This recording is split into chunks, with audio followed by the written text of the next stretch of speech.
In this webinar, I'm going to tell and show you how you can set up and manage your Google Shopping campaigns more profitably. And I'm going to do that by using the tool Adwords. Let me first introduce myself. My name is Uriel Ballast. Initial introduction, important. I'm originally Dutch. You might have already noticed by the accent and the wording. So please forgive me my Dutch. And in the next 30 minutes, I'm going to talk to you a little bit about AdCurve briefly. Then, so how does Google work actually? The main thing is bidding on Google Shopping. And what is a good CPC bid? Is that a low bid? Is that a high bid? What's the optimum bid, etc.? And if you know the bids, if you know the CPC rates, how do you set it? How do you set it correctly? And I'm going to give you a brief demo to show you how you can optimize your Google Shopping campaigns with AdCurve. Now, if you have any questions in the meantime, as you can see, the chat is open, so you can ask me some questions. If it's relevant to the whole crowd, to the audience, I'll just take it online, and otherwise I'll take it offline in mail or chat with you afterwards directly. Yeah. Okay. So brief introduction on AdCurve. We've been in the business since 2008. I'm one of the founders of the company, and at that time there weren't any tools around that enables you to optimize your campaigns easily. It's always been in our DNA to make advertising profitable. Agencies and advertising channels really know how to convince retailers to spend money, but in the end it's all about the profit you make, and that's where we come in. We started out with a tool that mainly did feed and campaign management initially, and we grew over time. Currently we have roughly over 300 web shops spread across the US, actually also Canada and European Union, so we cover all the different marketplaces, comparison shopping engines, retargeting networks, and affiliates in those territories. We were one of the pioneers in data-driven marketing and conversion attribution, and as you can see, we won a couple of awards. We have a number of patents in the tool. Among one of them is the algorithm that determines the contribution of a channel or an ad to the sale. So let's talk about Google. Let's talk about how Google works. There are two main components that influence your results on Google. Number one, of course, and that's what we're going to talk about, are the CPC bids, how much money you spend on Google. But another one which is really, really relevant is what they call the quality score. And the quality score is actually determined by a number of factors. Basically, it's how easy you make it for the customer to purchase. So if the ad content is really relevant, if you have the right information, if you have products, if you only advertise with the products that you have on stock and that you can deliver, etc., that all drives the results. That makes customer happy, as Google says it. Also, for example, the performance, your website performance, mobile, etc., that all, that's all really relevant for your quality score with Google. You basically cannot record your quality score. It's just one of the factors that Google uses. The second, by the way, to come back to that, however, you can influence your quality score. If you optimize your content, if you have great titles, if, for example, you put the available sizes next to the title, so consumers easily see what they're looking for. So if you're shopping for a size 8, and you see that size 8 is available in gray, you know, that's what you want. So that's really relevant to Google. And yeah, I'll show you a little bit about that, how you can optimize that as well. But the main thing, of course, is how much money you spend on Google. So the CPC rates.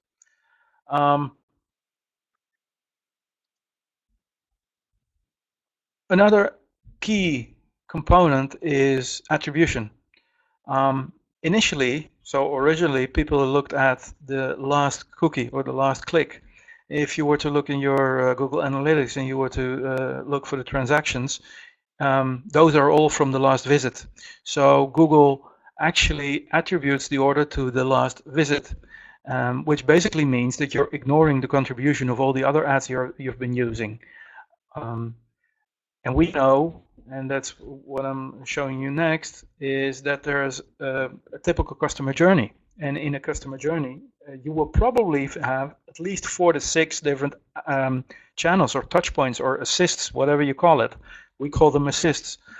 And you have some typical places. For example, at the start, what they call the upper funnel, you will typically see your email, your newsletters, but also maybe your social media like Facebook dynamic ads or other media that you're using. Mid funnel is usually comparison shopping engines, and maybe also some Google, mainly text ads. And towards the end of the funnel, so the lower part of the funnel, you will probably see the retargeting networks, and you may also see some coupon codes and also Google Shopping, for example. If you ignore the contribution of all the other touch points, first of all, you don't know the full costs of the order. So every touch point has costs associated to it. Whether it's CPC, CPM, CPS, doesn't really matter, but there are costs involved. Secondly, you need to know exactly how much margin this is generated. So I don't think you're in the business to make revenue. I think you're in the business to make margin. And therefore, it's really key that you look at the margin that every order has generated. Now, if you want to know the ROI of an ad, and you have to know the ROI of an ad, because otherwise you cannot optimize, you also need to know the percentage of the order this ad has contributed to. And that's where we, that's where we basically talk about contribution or conversion attribution or whatever. So basically what I'm saying is you need a tool that actually gives you insights in the contribution or the attribution of every touch point. So you know that you need to have good content. That's what we already discussed. You also need to know the contribution of each touch point to an order. But it's also about the money.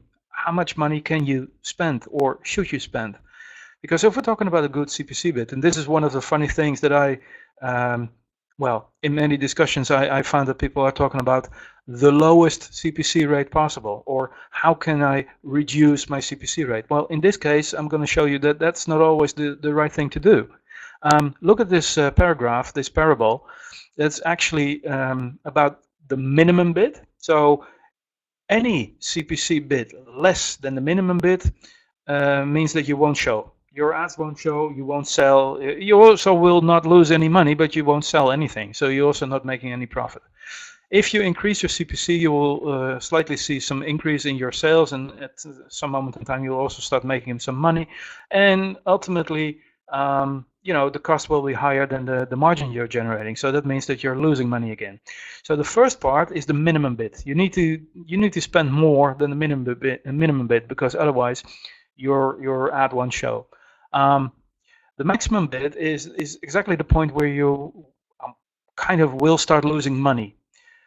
That's not really the case in Google, though, because in Google you will not pay, or you will not always pay the full amount. So, for example, if you set a bid of, say, in this case, 60 cents, and your competitor, your direct competitor, has a bid of 40 cents, you will pay 41 cents.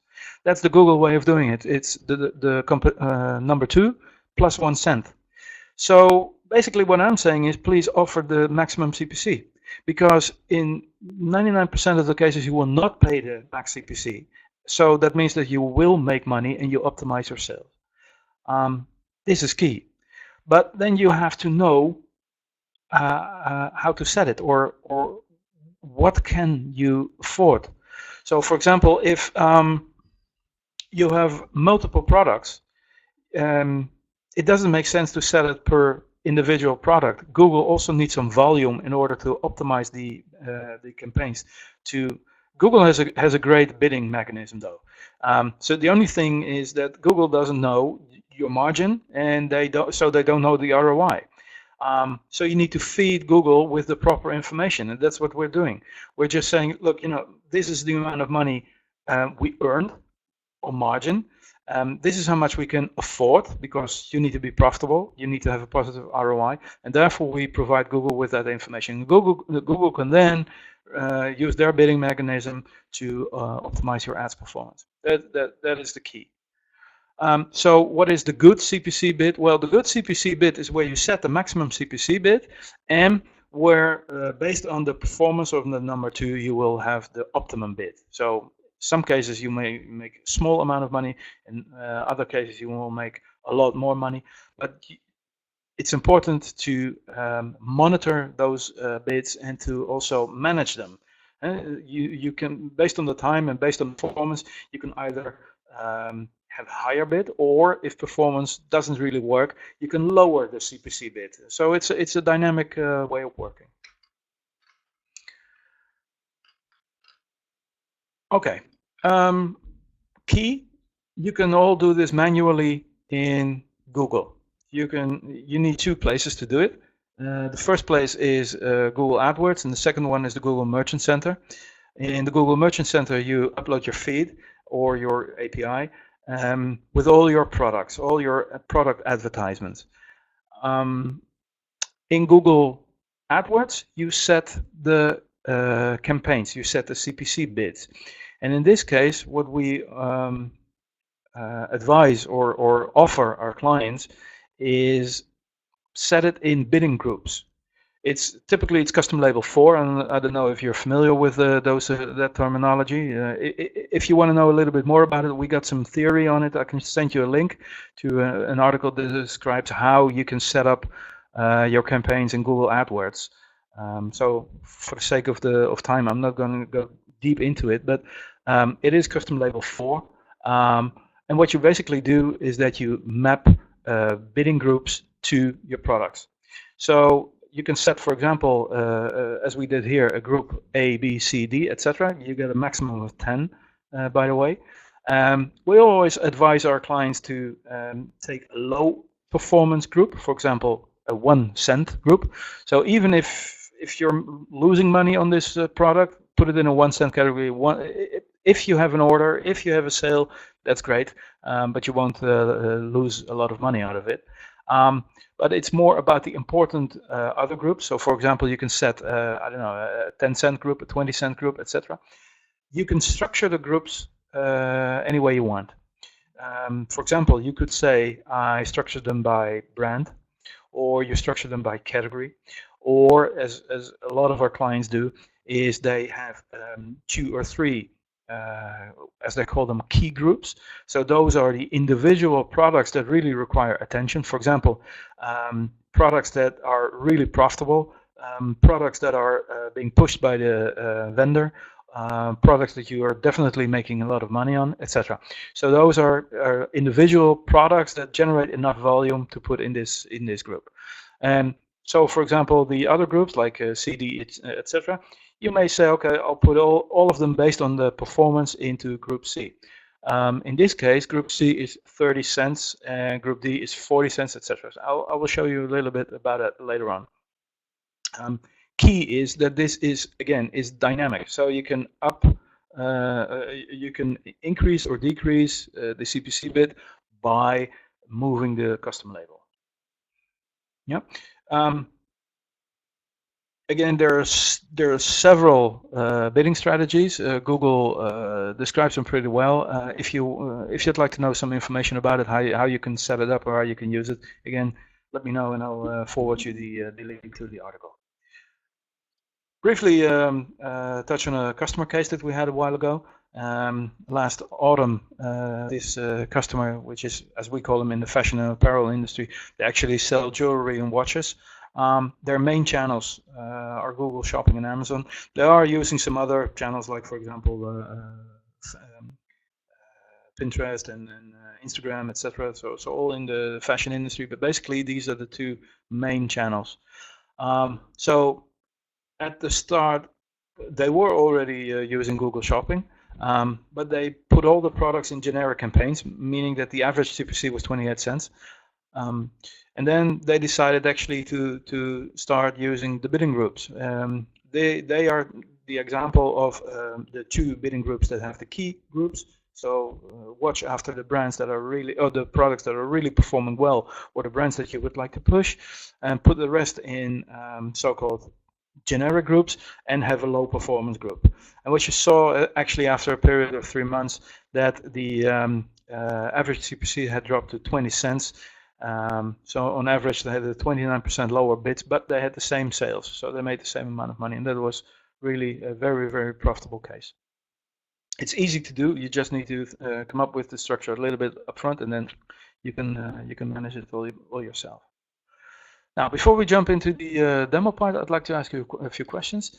Because the difficulty is that I'm on the end and I can't see who's talking or who's responding. So I'd like to know who's using Google Shopping already or who's not. And do you have any typical ideas on what you would like to get out of this webinar? Because maybe I can, yeah, I can maybe get some better examples of questions. As we see for our clients, by the way, and I'm pretty sure that it's all the same with you as well.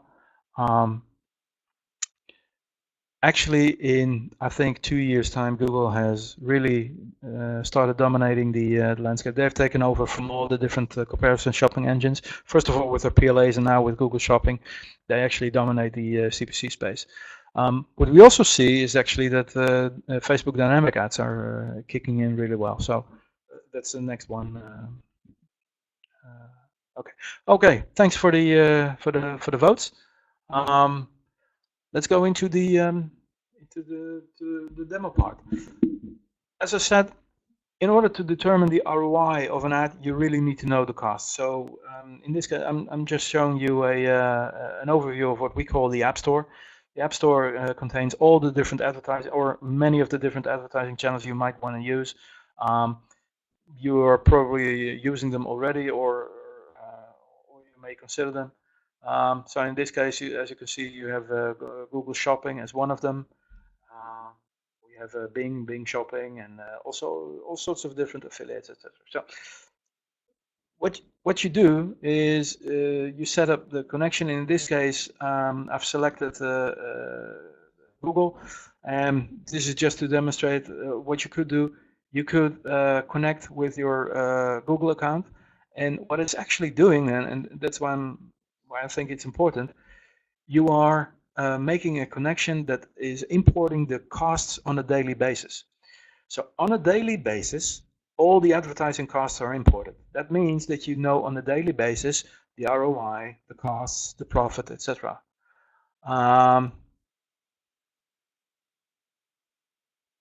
Okay. I'll show you a little bit about this. I got a good question from about using Shopify to automatically generate product feed to Google Merchant Center. So probably some of you are already doing that. And you'd like more control over the data feed information to optimize the product names and titles for Google Shopping. Okay, good. I'll show you a little bit later on. So this is the initial way to get started. So that means that you have a direct connection on ad level between your account and AdCurve in this case. So as you can see, here are some of the results. What you can see is that there are many more advertising channels you might be using. You see in this case, for example, not only the revenue, but you can also look at the profit, etc. etc. Again, the profit is generated, well, if you're using, for example, Shopify or Lightspeed or Magento or any other platform, we take what we call the floor price. So basically that's the cost price. And you have the selling price, and well, the difference is what we call the acquisition space. So that's the margin. We don't look at this initial product. So there's one particular product. We look at the full order. So you look at the full amount order margin that has been generated by the ads. And we look at all the costs of every advertising channel that's been involved. And then we take that into account. So for Shopify, for example, we also use that well, we call it a connector. If the connector is installed, we get immediately the right feed information, including the floor prices. Right. So let's take a look at some ads. As you can see, it's demo data, so probably some of the numbers may be a little bit off, but let me show you a few things. First of all, as I said, with the quality score, it's key that you map your product to the right category. There are a few ways of doing it, but one of them, for example, is that you map them. Here. There are many different televisions, and I map them to the Google televisions. So this is just a way of doing it.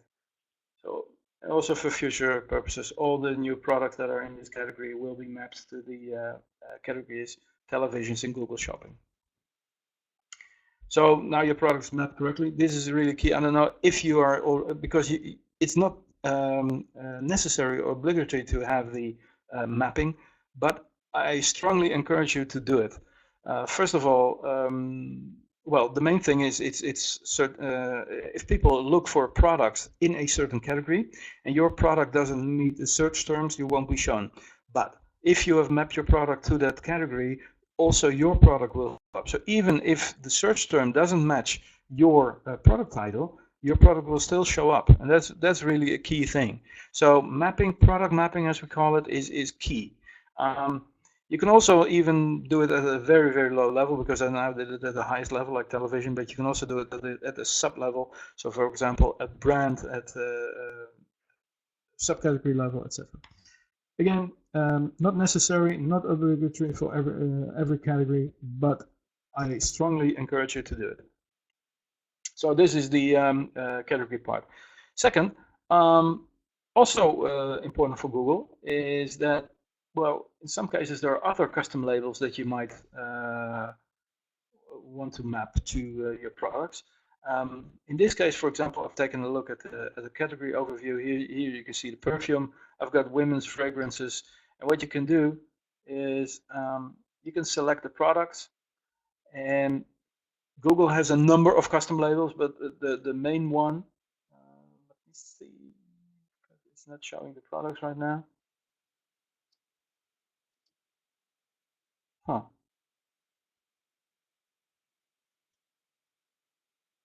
Oh, that's funny. Okay. Try it once more, but I think I have a very, very strange screen. I'll show you the example with other products. The thing is, I wanted to show you that if you are, for example, selling a perfume and you have ladies and men's perfume or the cologne, you can select the products and you can also map them to a gender. So ladies, gentlemen, unisex. You could also map them to an age group, for example, children, newborns, etc. This is key if you want to optimize your searchability, findability of the products on Google Shopping. If people search for women's perfume and your product is any brand, even if it doesn't have women's perfume anywhere in the title or the description, by adding the custom labels to it, your product will be shown. Again, if also the CPC meets the criteria. But this is a key way of optimizing your Google performance. By the way, in this case, in our case, we don't use a feed. We use an API because then any change you make in your Shopify or Magento or any other backend is immediately reflected on Google Shopping. So, for example, we have a number of customers that are actually using it. It's just like with the marketplaces. You don't want to advertise or sell products that you don't have in stock. It's also with variants. If, for example, size 8 is not in stock anymore, you don't want to sell size 8, but you do want to continue selling the other sizes, etc. We actually have a number of customers that are using it to offer lunch well, to distribute lunch offers. So, for example, at 11:30, they send out an offer with prices and availability of a limited amount of products available, and by 1 o'clock they take it offline. Because you don't have to generate any feeds, it doesn't take you any time, it doesn't impact the performance. You just need to use the API, and the API is key when you want to increase your sales. If yeah, it's I wouldn't call it it's out of date, but feeds are not really out of this world anymore. Okay, so this is about the content. This is about the custom labels. This is about optimizing the feed in the feed performance. There are more ways to increase the performance. One of them is, I'm not sure if I can show you right now, is, for example, to change the content title in Google Shopping. So, for example, if you have size and color, that you can add those fields to the title. Let me see if I can show you. I'm not sure if it's here. No, we only have a limited set of rules here. We do have a lot more rules though on content level. I will show you a few other. Basically, what we're offering with Google Shopping is that you can dynamically create the title, and the title is key in Google Shopping. On other platforms it doesn't really matter, but on Google Shopping, especially the availability, the color and the size, etc., in the product title, that's key. So we have the products, we have the ads. Now let's look at the performance. As you can see, we have a product, a printer. In this case, a number of visits, the revenue, ex-VAT, of course, ex-sales tax that has been generated, the margin that has been generated, and it's not the margin on this particular product, it's the margin that has been generated by the ad. So the ad may have been involved in a lot of different orders, and actually the whole product has never been sold. That's also possible. Last Christmas we had the iPad, and the iPad was actually the most successful Christmas gift. But the amount of iPads that were sold was really low. And it actually turned out that a lot of people were looking for sleeves, presents, and other stuff, cables, I don't know. But the iPad itself wasn't really sold, but the iPad ad was really profitable. So we have the revenue, you have the margin, then of course you have the ad costs, and if you deduct the cost from the margin, you have the profit, and that's the profit you've made in this particular period of time. So in say roughly 30 days, you made a profit of $80 and an ROI of 21%. You can do a lot more. Of course, you can easily filter, select, sort, etc. So that's great. Now, what you do want to know is how to. So what's the CPC? Well, first of all, let's set a few simple things. First of all, you don't want to advertise with products that are not in stock. So let's say I have a number of products. So in this case, I have a total of 134 products not in stock. So I select the products and I say, okay, let's deactivate them. And I've just created a rule. And the rule is that don't advertise with products that are not in stock. In this case, I've also made a rule, by the way, that says deactivate products if the selling price is less than $10.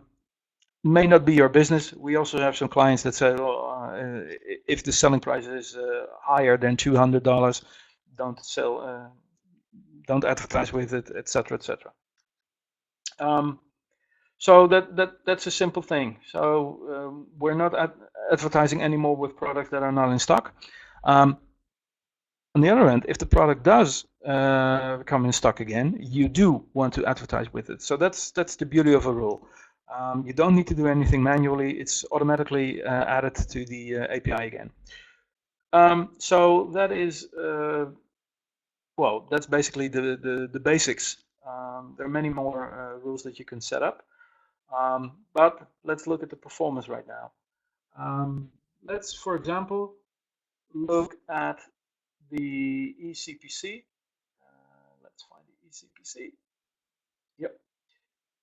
I'd like to know where the eCPC is anywhere between 10 cents and 20 cents. So the eCPC is the effective CPC. That's what you're actually paying. And as you can see in this case, it's like a flat rate. It's 18 cents. But as we said before, the lower a low CPC isn't always what you want. So let's see if we can afford to spend more. So let's see where the maximum CPC is higher. For example, the maximum CPC is higher than 30 cents. And as you can see, there are quite some products that have a CPC of this 18 cents, which sound nice, but actually there's room to spend more. There's room to spend, in this case, 57 cents, 51 cents, etc. Now, you may want to do this for all the products, but I'm not sure you should. With 1 or 2 clicks in an order, it sounds like you can spend $1,000. That's not true. So you need to have a minimum volume. So let's, for example, say we need at least 50 visits on a product to have a relevant data set. So the greater or equal to 50, for example. And I made a selection of all the products that in the past 30 days had an eCPC between 10 and 20 cents that had a maximum CPC. So basically there's acquisition room. You can earn more of 30 cents. And of course, I added a parameter like the visits. And that's really important. And again, in this case, I could say, okay, so the eCPC in this case is 18 cents. Remember that we had in the beginning the bidding groups. We had the bidding groups A, B, C, D, etc. And we said that the bidding group C in our example, because you can determine it all yourself. In our example is, for example, group C. Say, okay, fine. And this has become a rule, meaning that every time when products have a eCPC between 10 and 20 cents with a maximum CPC that's higher than 30 cents in the past 30 days with a minimum of 50 visits, it will be added to the so the custom label, what did we select? C is added. You can also do this the other way around, of course. For example, if I take a look at the eCPC, and I say, okay, so the eCPC is less than 18 cents, because that is what we saw, the value. So this is the eCPC, and the maximum CPC is less.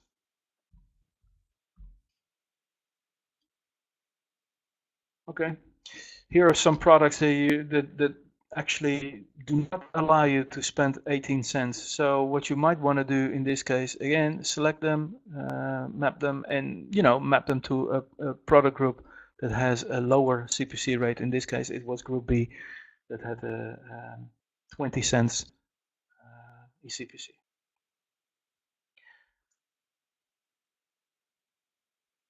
There are many ways you can do this, but it's key that you have the insight at product level, and then but you probably don't have time to look into this every day. So you will need to look at the performance of the products, set some rules, and then optimize them. Okay, just a few other things. As I said before, it's really key to know the contribution of the ad to the order. In this case, I've I just need to hold on for a second because I think the screen is lagging.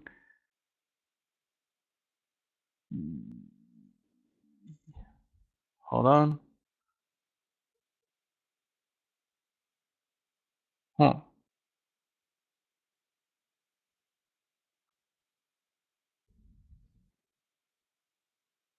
Yeah, I think it's there. In this case, I've taken a look at the at an order. In this case, it's an order, and there are 5 products, so 5 products in the basket. The total margin, in this case, it's $67. You see the total margin. What you also see is all the advertising channels that are involved in this customer journey. So it starts out actually with an email, with a newsletter, followed by a Cridio and other channel, email, Google Shopping, and at some point some fashion channel. And as you can see, all the percentages are actually calculated, so you know exactly the contribution of every ad to the order. Now, as I've shown you, you have the insights. You know exactly the CPC. You know how to increase it. You can make it a lot easier for yourself by setting up rules. I really encourage you to do it. And of course, in the end, we try and make life a lot easier, and that's why we also generate some tips. And the tips are actually looking at what we call product gain. In this case, for example, you see there are 16 poor performing ads. They have an ROI that's less than 0%. And that, in this case, it's a phone. It's $1,000 revenue. The margin is 65 euros, so you're still making money, but the advertising costs were 166. That's not good. So you're making a loss. You're really making a loss. And the question is, what do you want to do with it? We said you can easily deactivate all those products, so you can follow the tip, or you can dismiss the tip, or you can exclude 1 or 2 products and follow the rest of the tip. And that's to make it a lot more easy. So this basically concludes the information I wanted to share about Google Shopping and how to advertise on Google Shopping. There is some let's see. Yeah.